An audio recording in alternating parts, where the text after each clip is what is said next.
Squiz Kids acknowledges the traditional owners of the lands on which we podcast, the Turrbal and Kombumerri people. Squiz Kids! It's your daily news fix. Fun, free, fresh. Hello and welcome to Squiz Kids Today, your fresh take on what's happening in the world around you. I'm Bryce Corbett. It's Wednesday, May 21. In Squiz Kids Today, floods and drought cause chaos across the country. Origin debutants step up. Record-breaking run across Australia, and could the Pope visit Australia? That's what's making news, kids style.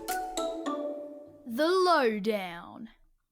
40 schools across the New South Wales and Mid-North regions were closed yesterday after a major flood warning was issued in the face of torrential rains that saw rivers rise and residents evacuated from their homes.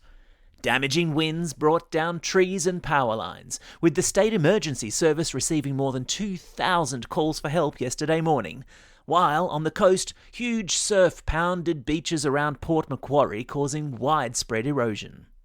Residents of Taree, on the Manning River in New South Wales, were told to evacuate their homes yesterday morning as a low-pressure system refused to budge, instead throwing down more than 200 millimetres of rain, causing rivers in the area to start to break their banks. Meanwhile, it was a completely different story halfway across the country, as farmers in South Australia started selling off livestock in the face of the worst drought they have seen in decades. A drought is when it doesn't rain for a really long time, and for obvious reasons that makes farming really difficult.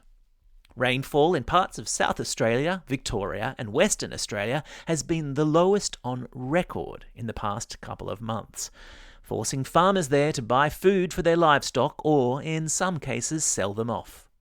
Many towns are even on water restrictions, with reports that water is even being trucked into parts of the Adelaide Hills to fill up empty water tanks. Stay safe out there, people.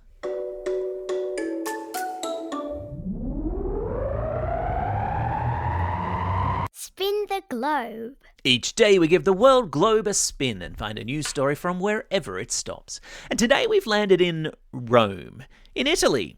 Again, as the new Pope continues to make headlines, having just delivered his first ever papal Mass. Now, a Mass, for those who aren't familiar, is a Catholic religious ceremony, and Pope Leo performed his first Mass as the head of the church in St. Peter's Square in Rome in front of some 200,000 people on Sunday. Now that is a big crowd. As well as the heap of ordinary folk who were in attendance, there were also kings and queens and world political leaders, including our own Prime Minister Anthony Albanese, who had a meeting with the Pope after the Mass and invited him to come to Australia.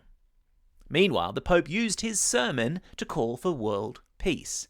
And maybe, just maybe, US President Donald Trump was listening, with reports that he spoke to Russian President Vladimir Putin yesterday about bringing an end to the war in the Ukraine, which has been going on now for over 3 years, if you can believe it.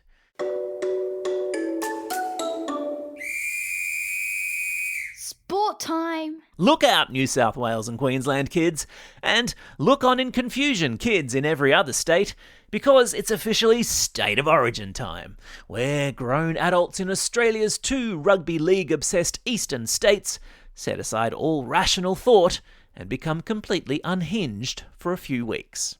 It all kicked off on Monday with the announcement of the New South Wales Blues and Queensland Maroons teams, the big news from which was the number of debutants named in each side. Now, in sports speak, a debutant is a player who is chosen in a team for the first time.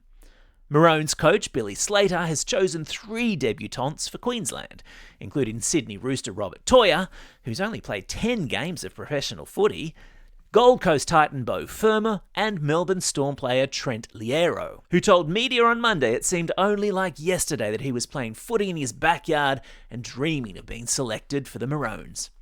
Meanwhile, the Blues have tipped one debutant into their mix, in the shape of Canterbury Bulldog Max King, who spent 2 years off with an injured foot. You see, even if you suffer an injury setback at your favourite sport, with determination and hard work, you can still realise your sporting dreams.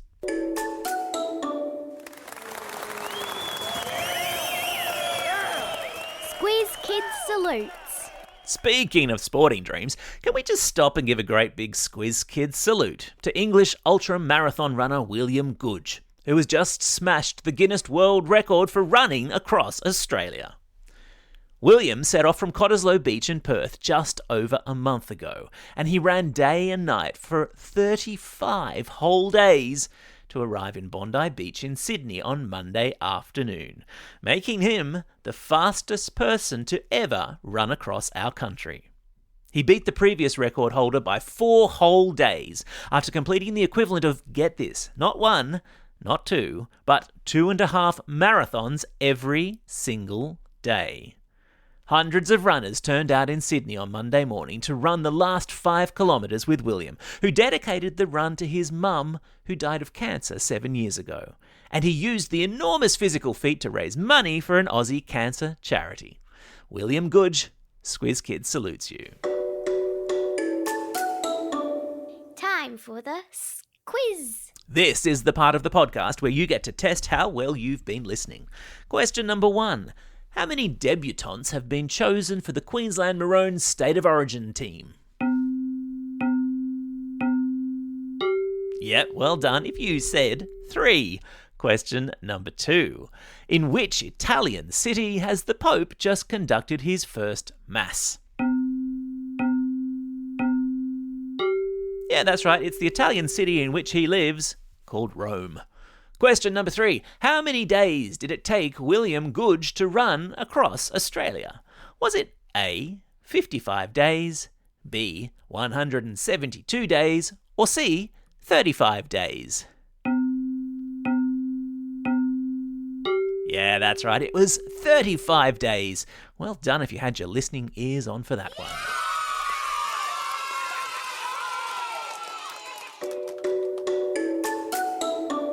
Shout-outs. It's Wednesday, May 21. Today is the start of the Crankworks Mountain Biking Festival in Cairns. And it's also the anniversary of Amelia Earhart becoming the first woman to fly solo across the Atlantic Ocean way back in 1932. Just remarkable. It's also a special day for these Squiz Kids celebrating a birthday today. Indy from Adelaide, Eric from Vermont South, Grace from Coolunga, Chloe from Hawthorne East, Milena from Chinchilla, Harry from Exeter, and Parker and Estelle from Curry Curry. And belated birthday shout-outs go to Charlie from Ivanhoe, Kobe from Eglinton, and Edie, Electra, Max, Lizzie, Sissika, Lockie, Ledger, and Noah, who are all from Exeter.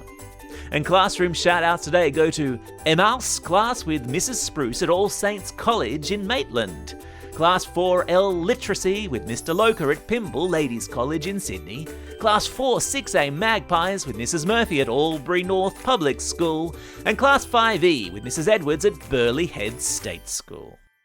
And a reminder, all classroom shout-out requests we receive during the month of May will go into a draw to have me pay a virtual visit to your classroom. Yes, that's right, I'll beam into the classroom of one lucky school that submits its classroom shout-out this month.